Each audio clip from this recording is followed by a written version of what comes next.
Welcome to the Labor Day slump in precious metal prices. Gold and silver are down as we reach the symbolic end of summer. Does that mean that all of your hard work and effort has been in vain when you see prices move in such a direction as we're seeing today and the past couple of days? Well, we'll answer that question and so much more in this video as we explore.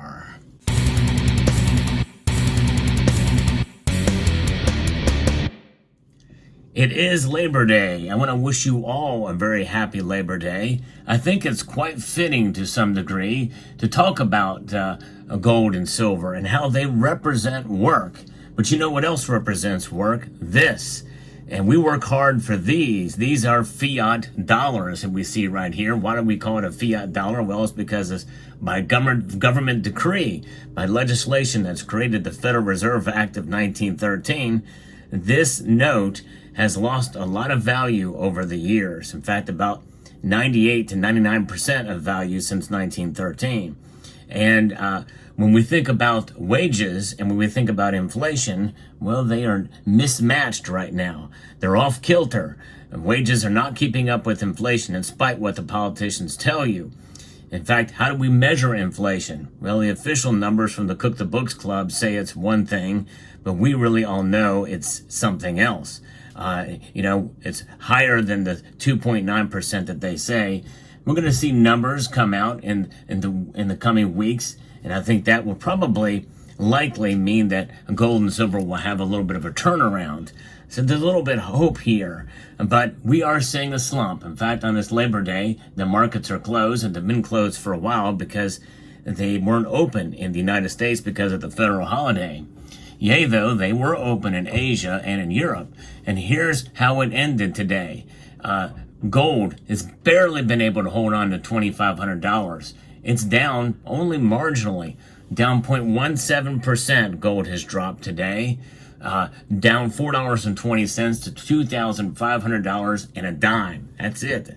Well, that's still a lot. That's a pretty big number for gold, but it is down. It did get down $11 less than that earlier in the day to $2,489.70. So it's recovered a bit from those losses. I think this may be setting us up for maybe recapturing the losses that we had today, perhaps tomorrow with a full day of trading around the world. Silver is down over 1%, down 31 cents to $28.62 an ounce. The low for silver today was $28.26. So it's flirting with my original prediction of where silver would be by the end of the year. And it has fallen below 28 one other time since March. And we could see it do that again. I don't know. I kind of doubt it. I think this means that we're starting to see a recovery of some losses. We'll see what happens. But even if it were to fall and gold were to go back under $2,500, what does this mean for the value proposition and measuring it in terms of work? Because I tell you what, folks, when it all comes down to it, time is money. That's right. And this is also money. It's just unsound money. It's a losing proposition and continues to lose value day by day, especially in terms of the work that you do to try to maintain it. Now, you may get what's known as a COLA, a cost of living increase, or adjustment, cost of living adjustment every year. That is not a raise, by the way. That's just keeping up with the rate of inflation. A raise is anything above inflation adjusted numbers.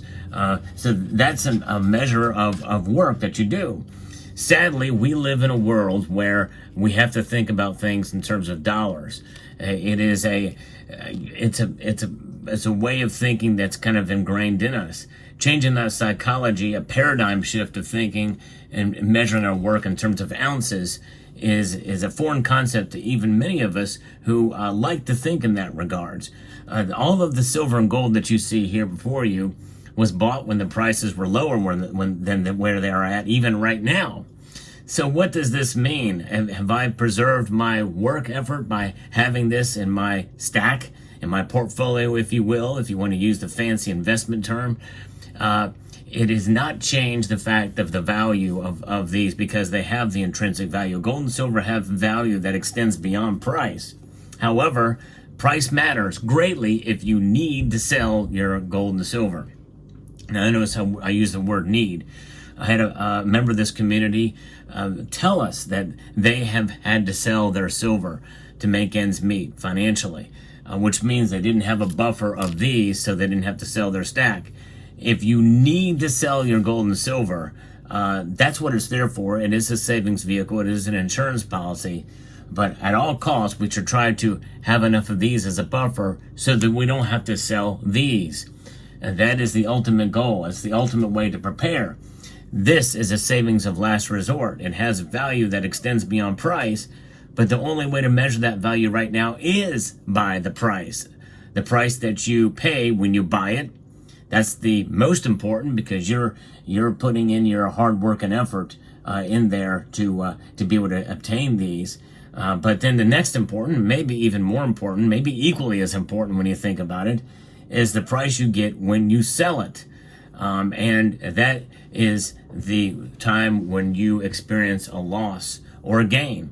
And whenever you go to sell your precious metals, you have to adjust that as well.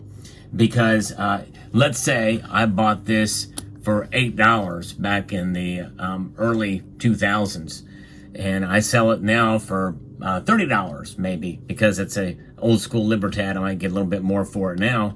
If I go back and look and punch in the inflation adjusted price, am I ahead or am I behind, or have I broken even? That's a good question. I don't know. I'm not going to actually crunch those numbers right now, but you get the point. It is about inflation adjusted preservation of wealth. And that's really the bottom line here with it, folks, because it's a measure of your hard work and labor. And when you think about work in terms of weight, it really makes a lot more sense than when you look at it for this cotton linen fiber. This just does not have any intrinsic value at all. In fact, if people were to lose faith in this dollar, this debt instrument, well, it basically is akin to something like this. This is worthless, literally worthless. And it's actually, I think, in a way, more colorful and more beautiful in some aspects than our dollar bill here. But this is essentially, something you could put in a wheelbarrow, or you could burn it. It just doesn't. Nobody has faith in this anymore.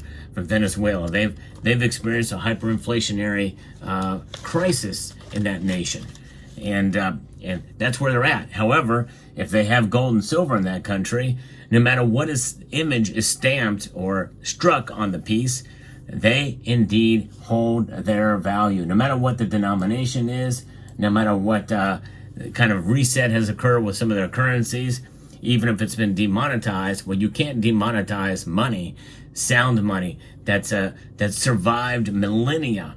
That's right, thousands of years. Gold and silver have been money. And it's pretty remarkable to think about it in those terms. So don't let your work go to waste. And here's how you don't do it. You don't do it by having a cushion of dollars in your portfolio. Maybe try to make them work for you if you can, with very, very conservative ways like CDs and money market accounts, to at least keep up with inflation if at all possible. Most of them don't these days, but you can help stop the bleeding, or stem the bleeding rather, of loss of value by having some of dollars there that you can take out if you need to. It's a little bit of a risk in terms of time to have a CD, depending on how long that the CD lasts. But having a money market account is one way to do it. Having some cash outside of the system at all, outside of the system in general, and have it in your house safe and secure, so that if you need it in case there is a bank run, or in case there's everything's closed down, what have you, needed to make some purchase or what have you, it's good to have a little bit of cash on hand as well. But gold and silver, when you have it on your person, you experience no loss in value, no loss in price until you are forced to sell. Because if you need, or if you want to sell, more likely that gives you the luxury of time to be able to make to time your selling so that you can make it work on your behalf. And in that case, well, you might be able to even profit in such a way. You're not you're not being forced to do it based off of the situation. You can time the markets to make your sell. And most of the time, the people that want to sell their silver and gold, they only liquidate a portion of their stack to make it work for them in terms of other investments, such as maybe towards a down payment on a home, or towards save interest rates on a car or something like that, or something that's really needed. But you can time it. You can time those purchases, time the purchase as well as time the selling of your precious metals in that regard. There's a lot of people selling precious metals in this market. I'm of the mind that we shouldn't just wait for it to go up a couple of dollars and then sell off and say, hey, I came out ahead. You really haven't come out ahead. If you quote profit a couple of dollars per ounce selling some of your silver or even gold, what does that mean in the short term? You can maybe say, well, yeah, you had a gain in the short-term holding of precious metals when it went up a couple of dollars. But in the end, you've lost that stable store of value through the long course of time as an inflation hedge, especially if you sell a great majority of your stack. I'm a buy and hold kind of guy. I know that's a little different philosophy than others in this community, but that's okay. I certainly understand why people would sell for opportunities that come up, but also understand why people would sell in the time of crisis. And I want to try to protect you from having to sell at a loss in a crisis, because invariably, and that's typically what happens, is people, they're forced to sell and they're forced to take a loss depending on how and when they bought. This is another reason why you cannot let your work go to waste. You can preserve your work and your efforts and your time and your labor by dollar cost averaging. That means setting a budget every single month with discretionary income and making a purchase. And that purchase, you can adjust it. You can be agile in it, especially if silver and gold's price climbs up dramatically in a given purchase period. Well, maybe you're not buying during that because you understand, you see that a radical move upwards pretty much means there's going to be a consolidation period and it's going to come back down. And on the other hand, if you see prices fall fairly dramatically, and in fact, I think now with silver below $29 an ounce, comfortably below there, silver might be a good opportunity for you even now to make a purchase, especially if you're new to stacking. Take advantage of these dips, maybe buy a little bit more during that time. But everybody's different. Everybody's got to weigh their situation individually and to make a decision accordingly. So there you have it. And let me know what your thoughts are in the comment section down below. Hope you found this video informative, insightful, and educational. I'd like to extend a multitude of gratitude to you all for taking the time to watch, and encourage you to please rate, share, comment, and subscribe.